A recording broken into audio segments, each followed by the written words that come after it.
Ned's third point of view chapter takes place at the castle of House Dari. His daughter, Arya, has been missing for 4 days, so the royal party has been running a search on both sides of the Trident, led by Ned himself. Arya's been on the run ever since she got into a fight with Prince Joffrey, but even though Joffrey was the one who instigated their fight, Arya is still expected to answer for her role in his assault, in what becomes the first public dispute between the Starks and the Lannisters. The chapter begins with Ned hearing that Arya has finally been found by Jory, with the implication that he'd been resting after working himself to exhaustion trying to find Arya. Ned has had a rough couple of weeks leading back to Bran's fall at Winterfell, but this latest incident has worn him down to the point where he could barely stand.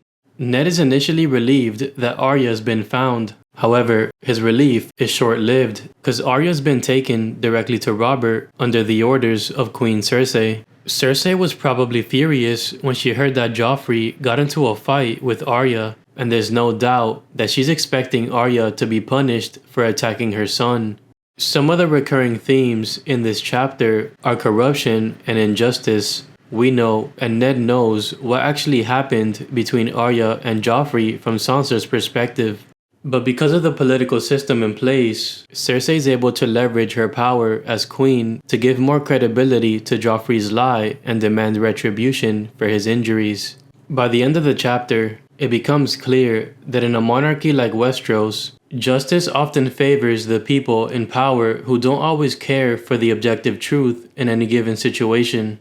In any case, Ned is now in a rush to come to Arya's side as soon as possible. And as he makes his way to the audience chamber, we get some additional lore on House Dari.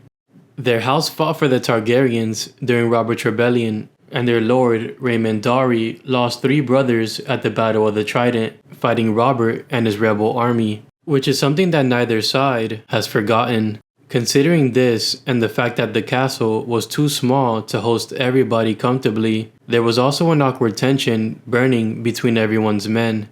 Eventually, Ned arrives at the audience chamber to find Robert sitting in the high seat alongside Cersei and Joffrey. If he were able to speak to Robert alone, perhaps they could have settled things amicably. But with Cersei there, Ned has less control over the situation. Arya was in the middle of the room next to Jory, surrounded by strangers. When Ned approaches her, she immediately breaks down and apologizes for the trouble she's caused. Arya was unharmed, but her face was dirty and she was hungry, a reminder that she hasn't been cared for yet after several days of being out in the wilderness. And quite frankly, Ned is demanding an answer from Robert that can justify the situation. Unlike Cersei, Robert doesn't take Ned's attitude personally. However, he does want to bring some closure to the incident sooner than later. Ned was probably expecting some sort of false accusation to be directed at Arya, but nothing had been said yet, so he had to feign ignorance. Shortly after, Cersei accuses Arya of attacking Joffrey along with her friend Mycah and her direwolf Nymeria, which we know not to be true. This false accusation then sparks an argument between Arya and Joffrey. Robert puts a stop to it. There's obviously some sort of disconnect in the aftermath of the incident, so he decides to give both Arya and Joffrey the chance to give their side of the story. At any rate, Sansa gets to the room around the time that Arya begins her account of the incident. Ned knew early on that Sansa's voice might be the deciding factor in the event that Robert is unable to make the right judgment. So if all else fails, Ned is counting on her to swing the truth in their favor. When Arya got to the part of the story where she threw Joffrey's sword in the river, Robert's brother, Renly, couldn't help but laugh at how it all went down. Renly found it incredibly amusing that Joffrey was disarmed by a small child, and he also found the name of his sword to be ridiculous, which is sort of an insert for the audience, as we've seen Joffrey establish himself as a character with no redeeming qualities, and it's somewhat rewarding to see him being embarrassed in real time. Arya's in a tough spot, because she did the right thing by protecting Mycah from being tortured by Joffrey, but Arya walked away unscathed, while Joffrey suffered a blow to the back of the head and was bit by Arya's direwolf. which gives him enough credibility to paint himself as the victim in this scenario. It's sad that Arya is facing judgment for coming to the defense of her innocent friend, but it says a lot about her character that she's not only willing to call the crowned prince a liar, but she's also willing to stand on her principles in the face of adversity. On the contrary, Joffrey isn't taking any responsibility for his actions, despite the fact that Arya and Micah were minding their own business before he interrupted their sparring session.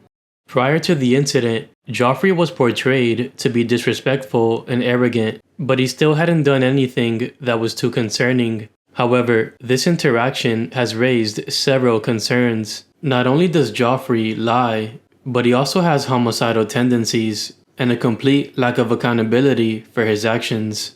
To make matters worse, Cersei is reinforcing his negative behavior by defending his case, and although we don't really know if Joffrey told her the truth in private, this likely isn't the first time that Cersei has overlooked his concerning behavior. Nevertheless, when it was time for Joffrey to give his side of the story, he was visibly shaken, which is a direct contrast to his usual snarky demeanor. But in any case, neither Arya nor Joffrey were able to make a convincing case to Robert, so Ned offers Sansa's testimony in hopes that she could provide more clarity on what actually happened. Sansa doesn't have the best relationship with her sister, Arya, but I think she can acknowledge that supporting Joffrey's case can get Arya in deep trouble. Conversely, Sansa has a crush on Joffrey, but if she goes against him by telling the truth, then it might spoil her relationship with him and affect their marriage in the future. This is a tremendous amount of pressure for Sansa to be in, because her decision could have major political ramifications for the Starks down the line. But in the end, she remains neutral by claiming that she doesn't remember anything. Her decision draws a mixed reaction from everyone in the room. Arya attacks Sansa for lying, Ned is ready to move on, and Cersei still wants Arya to be punished. But Robert is over it, so he decides that both Arya and Joffrey should be punished accordingly. Then, for a moment, everything is settled. However, Cersei isn't ready to walk away just yet, so she pivots the conversation to Arya's direwolf, Nymeria. Cersei's offering a handsome reward to whoever manages to bring her its pelt, but according to Jory, there's been no trace of Nymeria anywhere. But the Starks have another direwolf in their party, and Cersei wants to walk away with some sort of victory. When the Starks begin to understand what's happening, they immediately start to protest and advocate for Lady's innocence, but their efforts aren't successful. Why would Cersei go so far as to order the death of Sansa's direwolf? Everyone knows that Lady is innocent of any crime, but Nymeria is nowhere to be found, and as far as Cersei is concerned, whatever Ned has in store for Arya won't be enough to serve as a proper retribution. I'm not sure what type of consequence Cersei was expecting Robert to give Arya, but if you look at things from her perspective, the Starks were about to walk away scot-free from what she believes was an attack on her son, and she wasn't going to let that happen so easily. At any rate, Robert has given Cersei his blessing to put down Lady, and he provides a valid point. The direwolf is a savage beast, and keeping one around the camp would only increase the likelihood of another attack, so getting rid of her ahead of time isn't exactly the worst idea. Meanwhile, Sansa and Arya were begging and pleading for Lady's innocence, and all Ned could do was hold them in his arms while they wept. They were helpless, including Ned, who could only beg for Robert to reconsider. Robert has the power and the authority to spare the wolf from Cersei's wrath, but it seems like there's some battles he would rather not fight, and unfortunately, this was one of them. I could imagine that all Ned wanted in this moment was to spare his daughters from their pain and suffering, and to think that his friend had the authority to grant his wish but chose not to must have been pretty painful. And yet, Robert didn't have the courage to own up to his decision, choosing to blame it on Cersei instead. Cersei got what she wanted. Lady's fate was set in stone, and she would soon be executed by Sir Ilyn Payne. However, Ned offers to do it himself to spare the animal from a butcher. Lady was the smallest direwolf from her litter, the most gentle and the most trusting, In the end, she was an innocent victim of the game, a symbolic casualty representing the innocents who suffer when the High Lords play their Game of Thrones. When it was over, Ned made arrangements so that Cersei would never get her hands on Lady's pelt, at the very least to prevent her from getting the satisfaction. As he walks back to the tower, Sandor Clegane is walking through the castle with Micah's dead body. After seeing Arya and Sansa suffer through injustice, and after executing Lady against his will, Ned continues to experience the extent of Cersei's wrath. As the chapter comes to an end, Ned is defeated by what has just transpired, forced to bend to the will of the royal family, again feeling helpless but bound by duty to serve. That's it for me. Please leave a like if you enjoyed the video, leave your thoughts in the comment section below, and subscribe for more content like this. Peace.